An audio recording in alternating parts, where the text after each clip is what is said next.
We often state that life is a journey. And with any journey, we will come across roadblocks. Times where we'll stumble and question who we are. Wrangle ourselves in a desert of doubt. Become intimidated or enter an erratic gait of behaviour that even bewilders ourselves, ending in grievous guilt. What if we, though, look at this in a different way?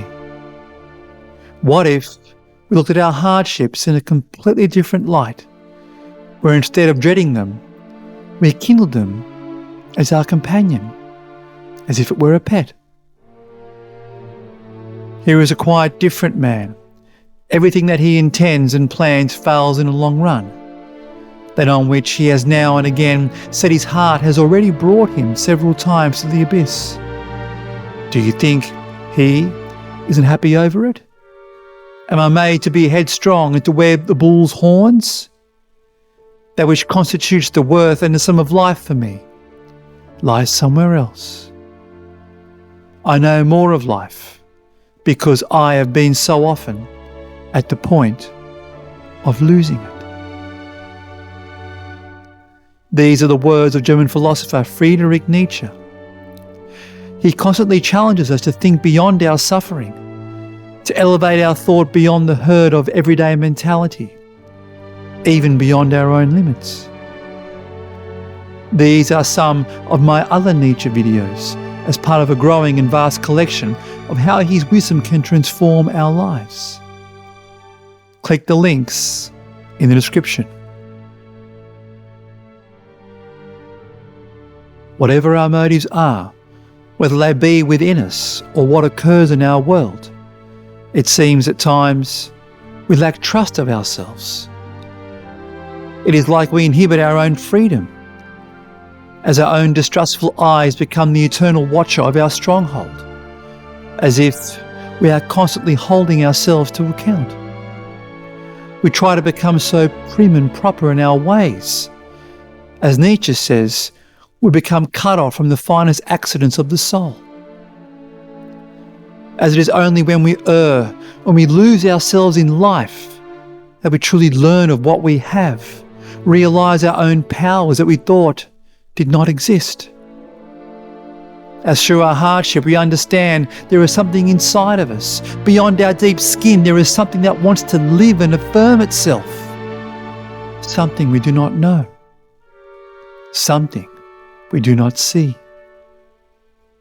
As we all have a conscious, yet we have a consciousness of our consciousness, to be aware of our own values, to create new ones, and to be courageous in order to behold them. Recognise our own hardships when we are not accepting of our defects and mistakes. As Nietzsche says, we are not always brave, and when we become weary, we are liable to allow ourselves to lament. And he asks us to show ourselves to others, that here are my illusions, my bad taste, my confusion, my tears, my contradictions. As we should not be averse to these things if we are to be brave. I have given the name of my pain and call it a dog. It is just as faithful, just as importunate, just as shameless, just as entertaining, just as wise as any other dog, and I can domineer it.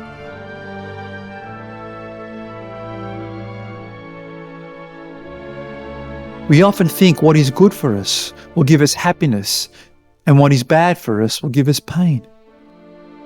This may be blatantly obvious, yet I ask you all to think deeper into this. It is a concept of utilitarianism, something that Nietzsche despised. And it is through Nietzsche's reversal of his concept became one of the cornerstones to show us how we can manage our hardships today. Hardship and suffering are a part of life. It is not something that we can avoid. Yet, if we befriend our hardship, just like our faithful dog that Nietzsche describes, it will change the way that we think about suffering altogether.